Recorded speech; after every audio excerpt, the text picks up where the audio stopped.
दुष्कर्म अभ्यास से और जड़मति होत सुजान और असरी आवत जात से और सिल पर परत निशान। जीवन में कोई भी काम करना है, देखिए कभी साहसहीन नहीं करना चाहिए।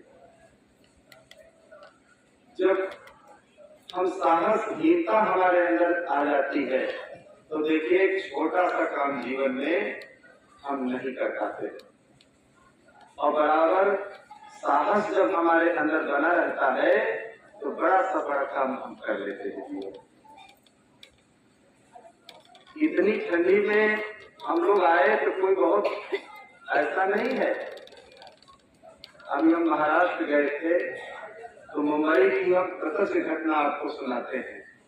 वहां एक इंद्रेश महाराज जी की कथा चल रही थी और 5 दिन की भागवत थी, और हम लोग स्वामीनारायण मंदिर में रहे थे, 8वीं मंजिल पर थे। तो सुबह स्नान करके गुजरात के कुछ भक्त लोग भी थे, जब टहलने निकले तो बहुत लंबी लाइन लगी थी, कम से कम 2-3 किलोमीटर की लाइन थी। तो मैंने कहा ये लोग रात से इतनी लंबी लाइन लगाए खड़े हैं, भागवत का समय तो 11 से 4 है और अभी से लाइन लगाए हैं। तो हम लोगों ने सबसे पूछा, जहां तक वो लोग खड़े थे टहलते टहलते गए और सबसे पूछने लगे कि आप लोग कितने बजे आए थे? तो कोई कहता हम 3 बजे आए, कोई कहता 2:30 बजे आए, कोई कहता 4 बजे आए। रात से लाइन में क्यों खड़े थे कि महाराज जी के सामने हमें बैठने की जगह मिल जाए, क्योंकि 5 हाल थे बड़े बड़े, और उसमें जो व्यक्ति पहले एंट्री होता था तो सामने बैठता था, और जो बाद में तो टीवी में देखता था, सुनता था। तो इतनी लंबी लाइन, तो मैंने पूछा आप लोग खाएंगे क्या? भोजन की तो कोई व्यवस्था नहीं है यहाँ। फिर हम लोग अपने घर से टिफिन लेकर के आए, हर व्यक्ति बोतल में पानी और टिफिन में भोजन लेकर के सभी महिलाएं, बच्चे, नर नारी, नवयुवक सब आए थे, और 2-2:30 बजे रात से लाइन में लगे थे भागवत सुनने के लिए। और इतनी लंबी लाइन कहां तक खड़े रहे? तो ऐसे बोरी बिछा कर कोई जमीन में ही सब बैठ जाते थे। 11 बजे से एंट्री देते थे एक एक व्यक्ति के अंदर। हमने कहा पूरा दिन, ये 4 बजे जब कथा खत्म होगी तो 6-7 बजे तक जाओगे, घर को पहुंचोगे। हाँ, जो भोजन लाए हैं यही खा लेंगे और भागवत सुन करके तो घर को चले जाएंगे। तो मैंने कहा देखिए इन लोगों के अंदर कितना साहस है। तो एक कबीरपंथी भक्त हमसे कहने लगे कि आप लोग अगर भोजन जलपान की व्यवस्था न कराएं तो आश्रम में सन्नाटा छा जाएगा। अगर ये कहा जाए कि भाई टिफिन लेकर के आना और पानी की बोतल में लाना और आश्रम में चले आना सत्संग के लिए, अब हाथ तो नहीं उठवाएंगे भाई कि कितने लोग आएंगे। कितना उन लोगों के अंदर साहस है। देखिए, न भोजन की व्यवस्था, न पानी की व्यवस्था, कोई न बैठने की जमीन में ऐसे ही बैठे थे। 3-3, 4-4 घंटा तक लाइन में लग करके फिर भागवत सुनना, कितना साहस उनके अंदर। अगर हम लोगों के अंदर इतना साहस बन जाए, हम लोग इतना साहस कहाँ कर पाते हैं। यहाँ तो जो कुछ रूखी तीखी जलपान की व्यवस्था, भोजन की व्यवस्था, देखिए जितने हमारे पारस सिद्धांत के आश्रम है सब जगह कुछ न कुछ की जाती है कि भाई लोग आएंगे, क्योंकि इंसान को ही देवी देवता यहाँ समझा जाता है। कोई मूर्तियों को पूजते नहीं है तो, लेकिन इंसान जो है वही देवी देवता है। इंसान को जो देवी देवता समझ लेता है वो इंसान की पूजा करना अपने जीवन में सीख लेता है। तो उस प्रोग्राम को देख करके हमारे अंदर भी बहुत बड़ा साहस प्राप्त हुआ कि देखिए कोई व्यवस्था नहीं, लेकिन कितना ही लोगों की लगन, ऐसी लगन देखिए छत्तीसगढ़ से इसमें भक्त लोग आए हैं और गौटिया जी भी आए हैं और चेवरी से देखिए श्री प्रज्ञा साहब के जो पोता भूषण जी और कई लोग आए हैं जिसमें, तो उनका साहस देख करके मुझे वो मुंबई की भागवत याद आ गई। कल फोन आया क्योंकि 4 बजे ट्रेन गरीब रथ उतारती है 4-5 बजे, और वहां से अगर आते तो अभी तक पहुंच नहीं पाते यहाँ तक। अब इनको सत्संग सुनना था ना, तो देखिए उन्होंने क्या कहा, हमारे मोबाइल पर मैसेज आ गया कि आप गाड़ी की व्यवस्था कर देना जिससे हम समय से आ जाए आश्रम में। अब ऐसे 1-2 बजे आएंगे तो क्या लोगों के दर्शन भी नहीं होंगे, संत भी चले जाएंगे। तो ऐसा साहस होना चाहिए, सत्संग के प्रति ऐसी रुचि होना चाहिए हर व्यक्ति। अगर ना भोजन मिले फिर भी अंदर दुख नहीं पैदा होना चाहिए, क्योंकि सत्संग ही सबसे बड़ा तीर्थ है।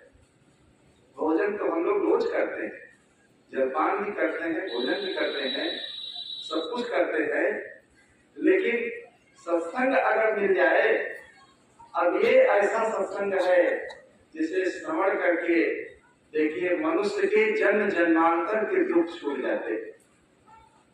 और भागवत में मैंने देखा 2-3 दिन मैंने अटैच किया और गए प्रोग्राम में, तो देख करके देखिए वहां तो केवल लीला बताई जाती, जो भागवतों में लीला लिखी गई है, जो पुरोहितों ने लिखा है उसी लीला का वर्णन करते हैं।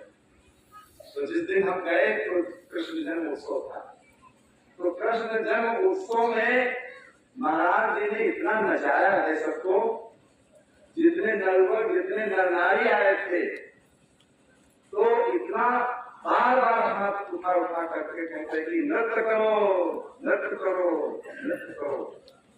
और जितने नर नारी थे इतना झूम झूम कर नाचे हैं कि हमको नजर नहीं उठा पाते क्या करते। और जब फिर थक जाए कुछ देर के बाद तो फिर बड़े जोर से हाथ उठा कर नृत्य करो नृत्य करो।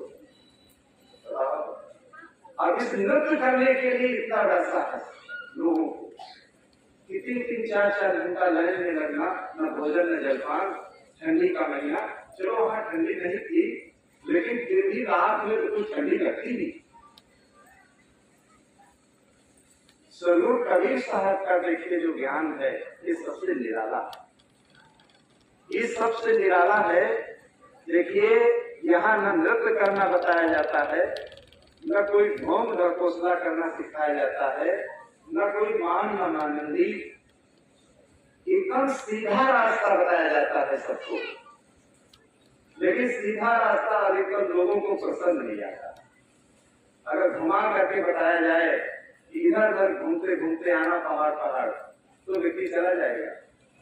लेकिन सीधा रास्ता अगर हम सीख लें अपने जीवन में, सादा जीवन जीना सीख लें और सादा अगर भोजन करना सीख लें तो इससे क्या होगा, हमारा स्वास्थ्य भी अच्छा रहेगा और हमारा मन भी अच्छा रहेगा।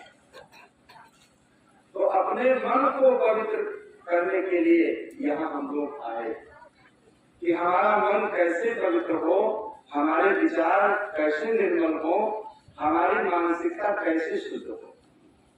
देखिए जब तक व्यक्ति की सोच अच्छी नहीं होगी, मानसिकता अच्छी नहीं होगी, कल जब पानी बरसने लगा तो जितने भक्त आए थे, एक भक्त देखे लखनऊ से आए हैं, 4 दिन से यहाँ ठहरे, बहुत कमजोर हैं, रिटायर हो चुके हैं और उनके सुपुत्र जो है पीजीआई में सर्विस करते हैं। इतने बड़े घर के हैं लेकिन यहाँ जमीन पर 4 दिन से लेट रहे। उनके साहस को मैंने देखा, जब पानी कल बरसने लगा तो हमने कहा इनको पकड़ लो, अगर गिर जाएंगे तो यही होगा सत्संग में गए थे और पांव तोड़ करके लाए वहां से। मतलब कितना साहस उनके अंदर कि हम आश्रम में कभी रहे नहीं है, तो 2-3 दिन हम रहेंगे, देखेंगे वहां कैसे साहस लोग रहते। तो मैंने कहा देखिए आपको सब यहाँ व्यवस्था है। कोई आश्रम की शुरुआत में जब नींव डाली जाती है, सबसे बड़ा देखिए वरीयता किस व्यक्ति की होती है? जो आश्रम का प्रथम संस्थापक होता है। हम लोग तो आराम से रह रहे हैं। आज से 100-150 वर्ष पहले जब श्री मथुरा साहब ने इसकी स्थापना किया होगा, कहते काशी कवि चौरा से जब आए तो यहाँ जंगल था और लोग गांव के बकरी चराने गए थे, क्योंकि अपनी बाल्य अवस्था में वो चले गए थे। जब काशी कवि चौरा से लौट करके आए तो लोगों ने देखा, उनको पहचान लिया, तो बताया, तो लोग उनको बुला करके यहाँ लाए। ये वीरान भिट था, जंगल। अब कैसे रहे होंगे? सर्वप्रथम में न पानी की व्यवस्था, न रहने की व्यवस्था। लोगों ने कहते झोपड़ी एक यहाँ बना दिया, जंगल था चारों तरफ से, गांव दूर था नगर। पानी गांव से कोई ला करके देता होगा तब भोजन बनाते होंगे। कितनी कठिनाई। अब तो सारी व्यवस्था है, धीरे धीरे करके सब भक्तों के सहयोग से देखिए, सभी भक्तों ने सहयोग करके देखिए इस आश्रम को धीरे धीरे सजा दिया। कार्यक्रम में देखिए सबका सहयोग रहता है, कोई धन से सहयोग करता है, कोई धन से करता है, और किसी का अगर तन कमजोर है और धन नहीं है तो वो मन से करता है। इतनी दूर से चल करके जो व्यक्ति आया है देखिए, तो कुछ न कुछ उसका भाव संत महात्माओं की भी कृपा है।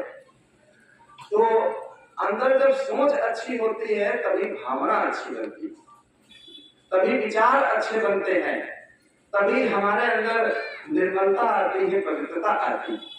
और जब सोच ही अच्छी हमारी नहीं होगी तो कोई भी काम जीवन में हम विधिवत नहीं कर पाएंगे। तो हर मनुष्य को चाहिए कि अपनी सोच को अच्छी बना लेना चाहिए, और सोच जब अच्छी हो जाएगी तो जितना हम काम करेंगे, जहां जहां डोलो सो कह कर्मा, जो कुछ करो सो पूजा, और सोए जाओ तो करो दंडवत, भाव मिटावन दूजा। तो जो जो काम हम जीवन में करते जाएंगे देखिए हमारी सारी कल्पनाएं दूर होती चली जाएंगी। मूर्तियों के लिए, मंदिरों के लिए न मालूम कहां कहां देखिए लोग चढ़ते चले जाते हैं, और ऐसी सी वीरान जगह है जहां देखिए केदारनाथ की लोग जो यात्रा करते हैं, जो गए होंगे वो जानते होंगे कितने दुर्गम स्थल है।